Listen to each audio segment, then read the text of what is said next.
Peace, y'all, and welcome to In the Classroom with your favorite. Today I'm taking a deeper dive into the net sheets, y'all. I touched on it a little bit earlier this week, so today I'm gonna go ahead and get to it. So for you sellers and you buyers, this is a great opportunity to find out a little bit more before you actually get into having a transaction in real estate.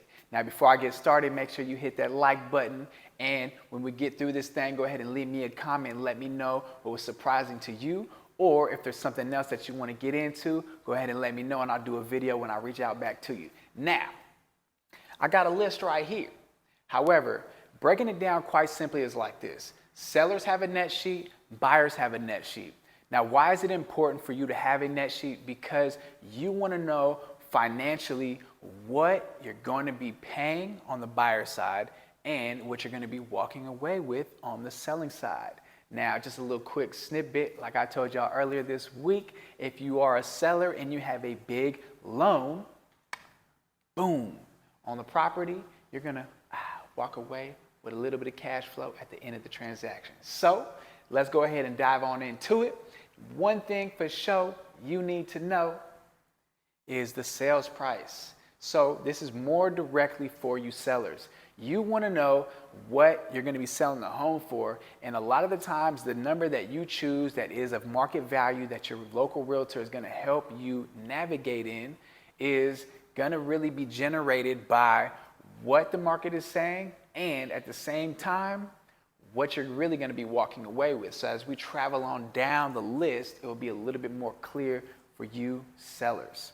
Now look, if you're selling a home, as I mentioned, do you have any outstanding loans, meaning your mortgage loans, or do you have any liens against the property? Because when you sell your home, you will have to pay those off first before you walk away with your nest egg.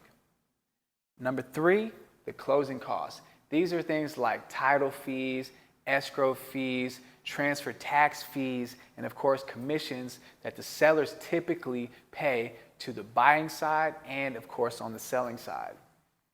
Right here, number 4, property taxes. That's kind of a no-brainer, but have you paid your property taxes up until this point? Typically you could pay your taxes twice a year. Some people do it once a year. They go ahead and just do the whole big bundle, but they want to know in the net sheet, it will play it out for you so it's very clear how much property taxes you've paid or that you still owe, because when you go ahead and sell the home, those will be due either for the seller or for the buyer.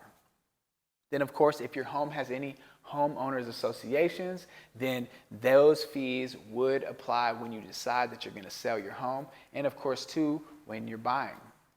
And then if there's any repairs, so during the transaction or before the transaction, I should say, if you, the buyer and the seller, determine that there's going to be some types of repairs going on, then those numbers you'll put right in here, so that way it will calculate it for you.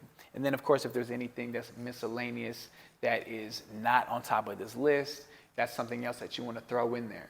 So when you do this, I have a computer program, and I like to do this for my sellers before we go and start getting their home listed to sell, so that way they have a clear cut picture on what exactly they will walk away with. Now just remember that this is just an estimate. You will get the hard numbers once you are in escrow. Escrow and title companies are the ones who give you the numberized, itemized, exact numbers. What I do for my clients is just an estimate, but it is very, very close. It gives you a ballpark number, something that you can actually ponder on when you decide to make your decisions. So like I was saying earlier with the sellers, this is good before you even start traveling down that path, deciding if you want to sell or not. And then of course for my buyers, this is great for you as well, because when I do the net sheet for you, you're going to find out, okay, how much is the sales price? How much is the loan I need? How much money do I have down? What kind of fees are associated with that? What are my closing costs going to be? So when you have all those numbers, you know the actual estimated number of what exactly it's going to cost you to purchase a home. Now look, when you're navigating the market, of course, there's a lot of things that go on and go into this. It is super exciting for you to be able to either sell your home and move on to something else, or to find the dream home, something that you want to be in. Now, when you decide that you want to go ahead and make these moves, again, it's very important to go ahead and sit down with a local representative like myself that's going to be able to help you break down the numbers so it's very crystal clear, because this is going to be something that will really help you on your path. I appreciate y'all for tapping in. If you have any questions, you already know what to do. Go ahead and like, comment, subscribe, ring that bell, baby, and drop me a comment, y'all. Peace.